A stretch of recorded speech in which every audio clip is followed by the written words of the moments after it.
عدل و انصاف ایسا ہونا چاہیے کہ چار لوگ یاد رکھیں اور کام ایسے ہونے چاہیے کہ مر کے انسان زندہ رہے۔ ایک واقعہ ہے کہ ملزم ایک 15 سالہ لڑکا تھا، ایک سٹور سے چوری کرتا ہوا پکڑا گیا۔ پکڑے جانے پہ گارڈ کی گرفت سے بھاگنے کی کوشش کی، مزاحمت ہوئی اور مزاحمت کے دوران سٹور کا ایک شیلف بھی ٹوٹ چکا تھا۔ جب اسے عدالت کے سامنے پیش کیا گیا، جج نے فرد جرم سنائی اور لڑکے سے پوچھا کہ کیا تم نے واقعی کچھ چرایا تھا؟ تو آگے سے جواب آتا ہے بریڈ اور پنیر کا پیکٹ چرایا، اس کا میں اعتراف کرتا ہوں۔ جج صاحب پوچھتے ہیں کیوں؟ جواب دیتا ہے مجھے ضرورت تھی۔ بہت مختصر جواب۔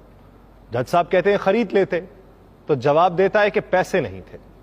جج صاحب پھر کہتے ہیں گھر والوں سے لے لیتے۔ بچہ جواب دیتا ہے کہ گھر پہ صرف ماں ہے، بیمار ہے، بے روزگار ہے، بریڈ اور پنیر اسی کے لیے چرائی تھی۔ وہ پوچھتے ہیں تم کچھ کام نہیں کرتے؟ جواب دیتا ہے کرتا تھا، ایک کار واش میں تھا، ماں کی دیکھ بھال کے لیے ایک دن کی چھٹی کی تو نکال دیا گیا۔ جج صاحب کہتے ہیں تم کسی سے مدد مانگ لیتے؟ جواب دیتا ہے کہ صبح سے مانگ رہا تھا، کسی نے مدد نہ کی۔ جرا ختم ہوئی اور جج صاحب نے فیصلہ سنانا شروع کر دیا۔ چوری اور خصوصاً بریڈ کی چوری بہت ہولناک جرم ہے، یہ جج صاحب کہہ رہے ہیں، اور وہ کہتے ہیں کہ اس جرم کے ذمہ دار ہم سب ہیں۔ عدالت میں موجود ہر شخص مجھ سمیت اس چوری کا مجرم ہے۔ میں یہاں پر موجود ہر فرد اور خود پر $10 جرمانہ عائد کرتا ہوں۔ $10 ادا کیے بغیر کوئی شخص کورٹ سے باہر نہیں جا سکتا۔ یہ کہہ کر جج صاحب نے اپنی جیب سے $10 نکال کے میز پہ رکھ دیے۔ اس کے علاوہ ان کا یہ کہنا تھا کہ میں سٹور انتظامیہ پہ $1000 جرمانہ عائد کرتا ہوں کہ اس نے ایک بھوکے بچے سے غیر انسانی سلوک کرتے ہوئے اسے پولیس کے حوالے کیا۔ اگر 24 گھنٹے میں یہ جرمانہ جمع نہ کرایا گیا تو کورٹ سٹور سیل کرنے کا حکم دے دے گی۔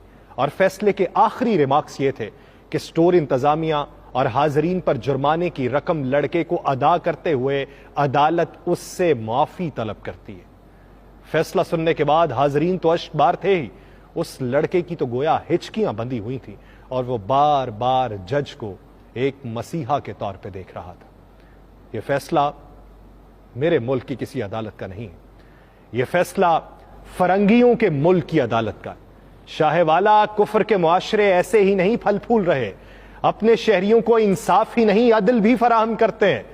کفر کا معاشرہ ایک مثال سے باقیوں کی زندگی بے مثال بنانا جانتے ہیں۔ شاہ والا کفر کے معاشرے انسانوں کی بنیادی ضروریات زندگی سمجھ رہے ہیں۔ ہم جنہیں کفر کا معاشرہ سمجھ رہے ہیں وہ ہمارے نزدیک تو